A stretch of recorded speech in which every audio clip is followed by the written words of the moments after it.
Christian terrorism comprises terrorist acts which are committed by groups or individuals who profess Christian motivations or goals. Christian terrorists justify their violent tactics through their interpretation of the Bible, in accordance with their own objectives and worldview. These interpretations are typically different from those of established Christian denominations. These terrorist acts can be committed against members of other Christian denominations, adherents of other religions, like Islam, secular governments, groups, individuals, or society. Christianity can also be used cynically by terrorists as a rhetorical device to achieve political or military goals. Christian terrorist groups include paramilitary organizations, cults, and loose groups of people that might come together to attempt to terrorize other groups. Some groups also encourage terrorist acts by unaffiliated individuals.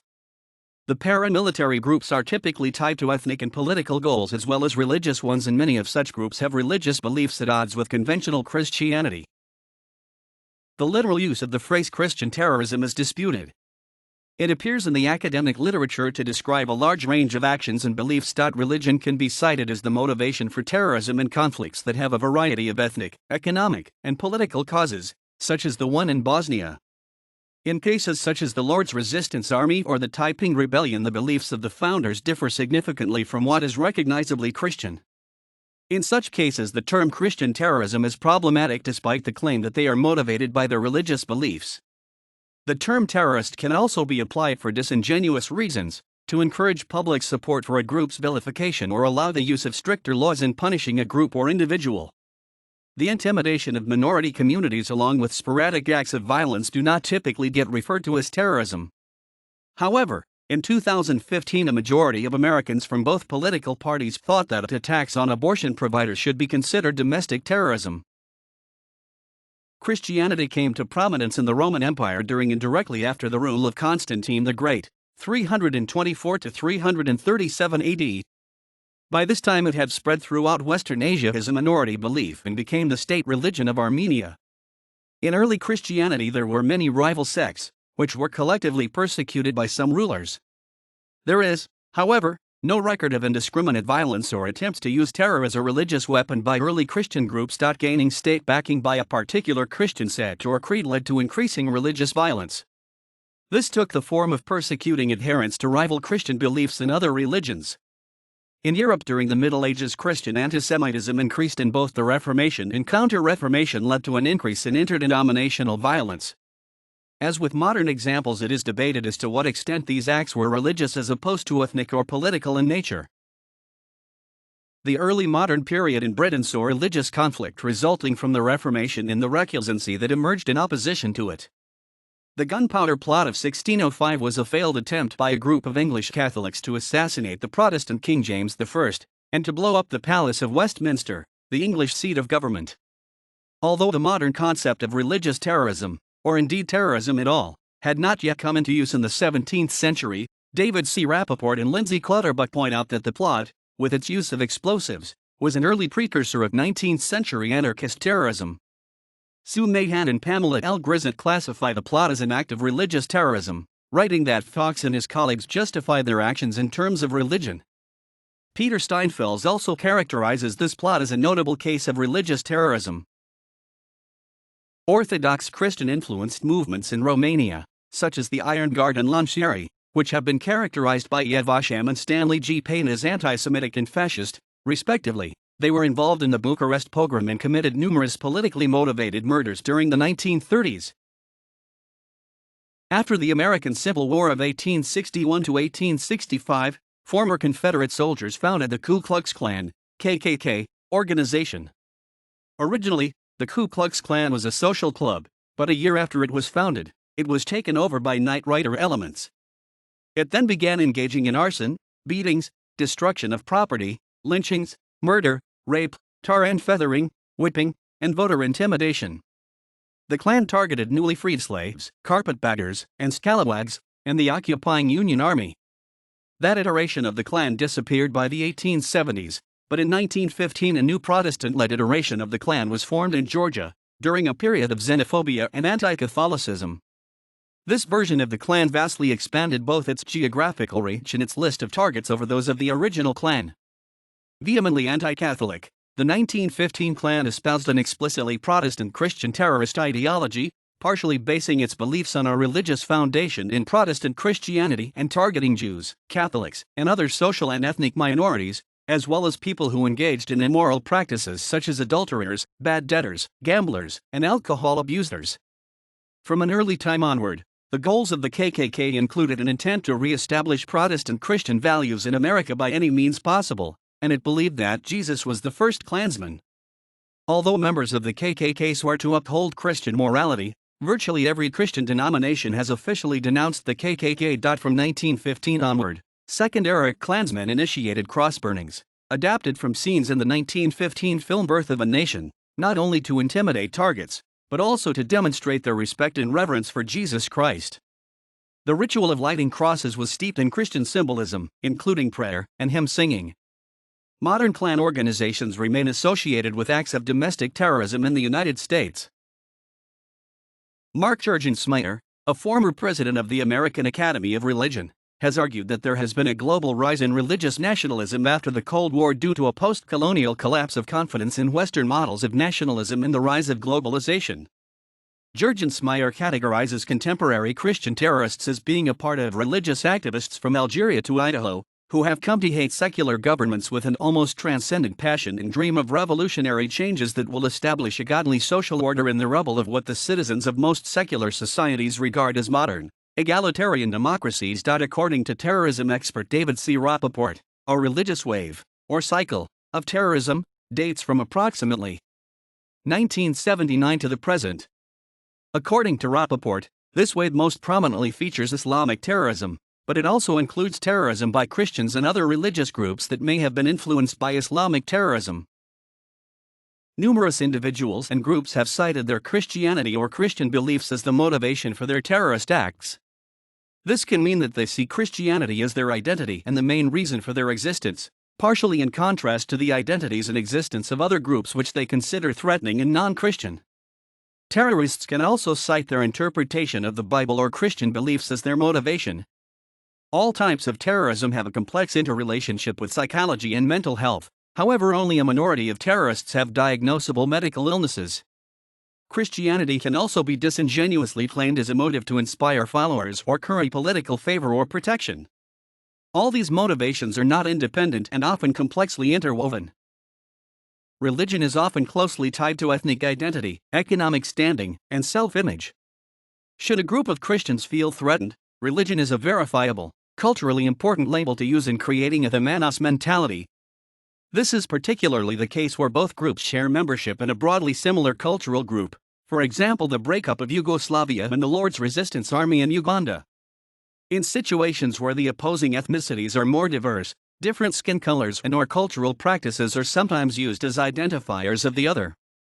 In these cases, terrorists may call themselves Christians, but they may not be motivated by any particular interpretation of Christian beliefs. For example, Anders Behring Breivik, who considers himself a culturally Christian, claims to have no strong religious beliefs, but he cited saving Christian Europe as the motive for his attacks. In this way, the use of Christianity serves as a legitimizing device for acts of violence and claims of solidarity with a wider social group. In such cases, Christianity is a label which does not necessarily have any connection to any Christian texts, beliefs, or practices. Studies have even found that the more intense one's religious practice, the less likely they are to be radicalized. This cultural Christian identity is often reinforced in the mind of the terrorist by media and governmental sources that vilify the other group or amplify its threat. This politicizing of ethno-religious tensions is a key contributor to the violence in the Central African Republic. The targets of this kind of terrorist motivation include other religions or denominations, but they can also include those who the perpetrator believes are threatening to him or her in any way, such as LGBT people or members of any group which does not conform to the perpetrator's view of who they are. When the opposing group is also Christian but belongs to a different denomination, it is often denounced as non-Christian or anti-Christian. For example, the leader of the Orange Volunteers, who described themselves as Protestant fundamentalists, defended their attacks on Catholic churches on the basis that they were bastions of the Antichrist. Perpetrators have cited their often very individual forms of Christianity as both a justification and a motivation for their actions. Typically, as with attacks on abortion clinics or LGBT people, the perpetrators use a nuanced negativity from an established church as justification for unsanctioned acts of violence. However, They may also have a wholly individual theology that is unrecognizable as established Christian dogma. Conventional Christian Bible interpretations also offer a number of sanctions against violence as a political or religious weapon. There are a wide variety of mental health conditions and illness, and it is quite rare for them to lead to violence. Objectively determining the mental health of a terrorist is often complicated by a number of factors. There is minimal statistically robust information specifically on terrorists who claim Christian motivation. However, one study claims that about 30% of right-wing, 52% of single-issue and 25% of al-Qaeda-related individual terrorists and 8% of those in a terrorist group have a mental illness. Another study found that about 53% of individual terrorists could have been characterized as socially isolated before their attacks. People in some terrorist groups are less likely to have a mental illness than the general population, due to the selection criteria of such groups. Mental illness does not seem to unduly prevent terrorists from performing successful complex attacks. Terrorists who claim to have a Christian motivation can act alone or in groups. It is often difficult to determine if the perpetrator acted completely alone or was inspired by a religious or political group. The same problem exists with Islamic terrorism or any allegedly religiously or politically motivated act of terror. On July 16, 2001, Peter James Knight walked into the East Melbourne Fertility Clinic, a private abortion provider, carrying a rifle and other weapons including 16 liters of kerosene, 3 lighters, torches, 30 gags, and a handwritten note that read, "We regret to advise that as a result of a fatal accident involving some members of staff, we have been forced to cancel all appointments today." Knight later stated that he intended to massacre everyone in the clinic and attack all Melbourne abortion clinics. He developed homemade mouth gags and door jams to restrain all patients and staff inside a clinic while he doused them with the kerosene. He shot 44-year-old Stephen Gordon Rogers, a security guard, in the chest, killing him. Staff and clients overpowered him soon after. He intended to massacre the 15 staff and 26 patients at the clinic by burning them alive. According to psychiatrist Serendipity, Knight interpreted the Bible in his own unique way and believed in his own brand of Christianity. He believed in an anti-abortion crusade. Eric Robert Rudolph carried out the Centennial Olympic Park bombing in 1996, as well as subsequent attacks on an abortion clinic and a lesbian nightclub. Michael Barkin, a professor at Syracuse University, considers Rudolph to likely fit the definition of a Christian terrorist. James A. Ahom, a professor at Idaho State University, argues that religious considerations only inspired Rudolph in part. Dr. George Diller, one of the few doctors in the United States who provided abortions late in pregnancy, was a frequent target of anti-abortion violence and was killed in 2009 by Scott Roeder as he stood in the foyer of his church. A witness who was serving as an usher alongside Dr. Tiller at the church that day told the court that Mr. Roeder entered the foyer, put a gun to the doctor's head and pulled the trigger. At trial, Mr. Roeder admitted to killing Dr. Tiller and said he did it to protect unborn babies. He was convicted of first-degree murder and sentenced to life in prison. At his sentencing, he told the court that God's judgment would sweep over this land like a prairie wind. Dr. Tiller was shot once before, in 1993, by Shelley Shannon, an anti-abortion activist who compared abortion providers to Hitler and said she believed that justifiable force was necessary to stop abortions. Ms. Shannon was sentenced to 10 years in prison for the shooting of Dr. Tiller and later confessed to vandalizing and burning a string of abortion clinics in California, Nevada, and Oregon. James Kopp was convicted of the murder of Dr. Barnett Slepian, an obstetrician who provided abortion services in the Buffalo area, and has been named a suspect in the shooting of several abortion providers in Canada. Mr. Kopp hid in the woods behind Dr. Slepian's home in October 1998 and shot him through the window with a high-powered rifle, killing him as he stood in his kitchen with his family. Dr. Slepian had just returned from a memorial service for his father when he was killed. Mr. Kopp spent several years on the run in Mexico, Ireland, and France before he was captured and extradited to the United States. He was convicted of a state charge of second-degree murder in 2003 and sentenced to 25 years in jail. He was convicted in 2007 on a separate federal charge and sentenced to life in prison. The authorities in Canada also suspect Mr. Kopp in the non-lethal attacks on several abortion providers there who were shot through the windows of their homes. He was charged with the 1995 attempted murder of Hugh Short, an abortion provider in Ontario, although the charges were dropped after his conviction in New York. The police in Canada also named him as a suspect in the 1997 shooting of Drive Jack Feynman in Winnipeg and the 1994 shooting of Drive Garson Romalise in Vancouver, which was the first attack on an abortion provider in Canada. The November 2015 Colorado Springs Planned Parenthood shooting, in which 3 were killed and 9 injured, was described as a form of terrorism by Colorado Governor John Hickenlooper. The gunman, Robert Louis Deere, was described as a delusional man who had written on a cannabis internet forum that sinners would burn in hell during the end times, and had also written about smoking marijuana and propositioned women for sex. He had praised the army of God, saying that attacks on abortion clinics are God's work. Deere's ex-wife said he had put glue on a lock of a Planned Parenthood clinic, and in court documents for their divorce she said he claims to be a Christian and is extremely evangelistic, but does not follow the Bible in his actions. He says that as long as he believes he will be saved, he can do whatever he pleases. He is obsessed with the world coming to an end. Authorities said that he spoke of no more baby parts in a rambling interview after his arrest.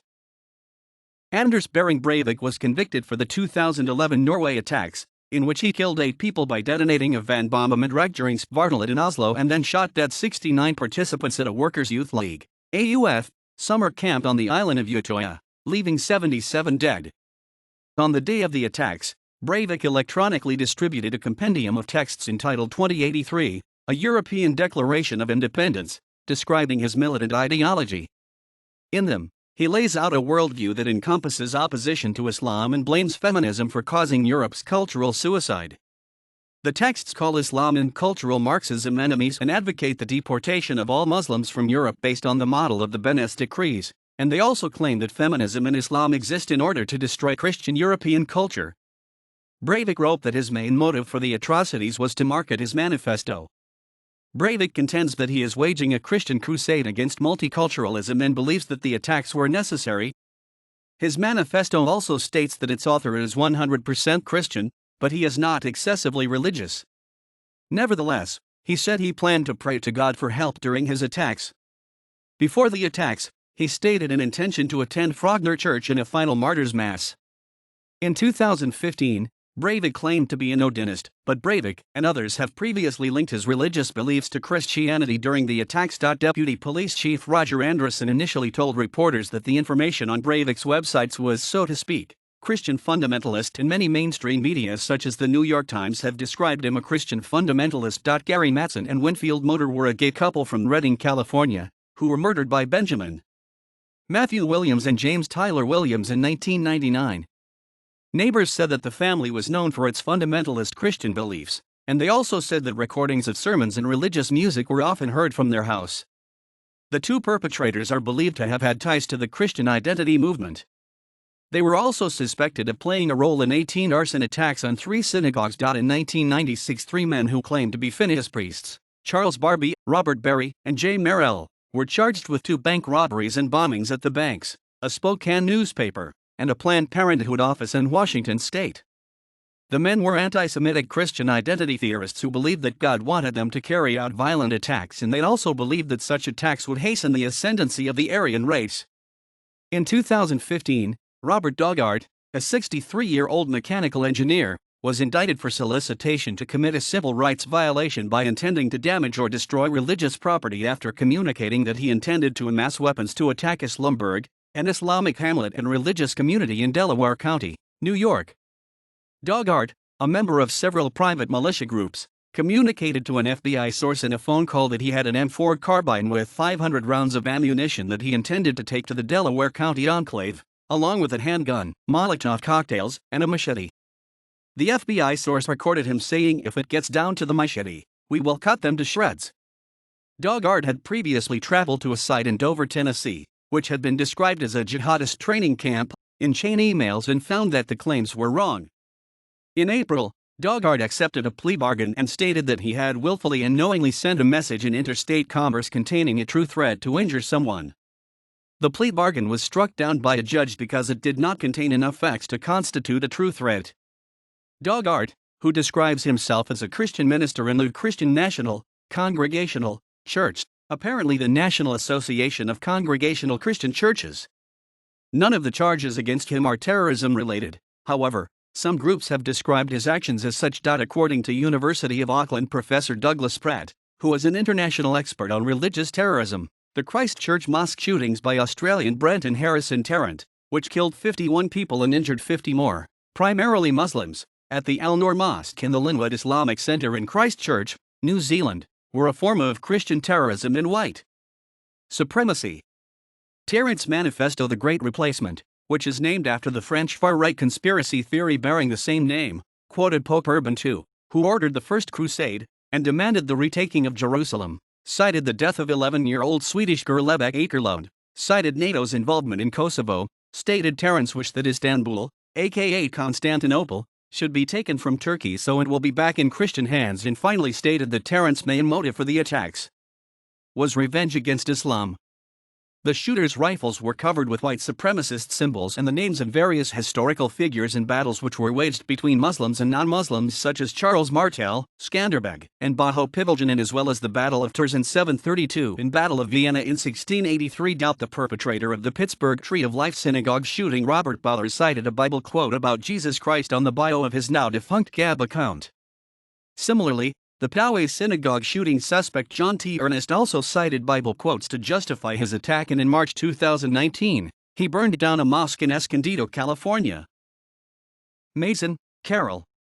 2002, Killing for Life, The Apocalyptic Narrative of Pro-Life Politics. Ithacon, Cornell University Press. Zeskind, Leonard. 1987, The Christian Identity Movement, booklet. Atlanta, Georgia. Center for Democratic Renewal/Division of Church and Society, National Council of Churches. Al-Qatar, Harafem Religion and Terrorism, An Interfaith Perspective. Greenwood.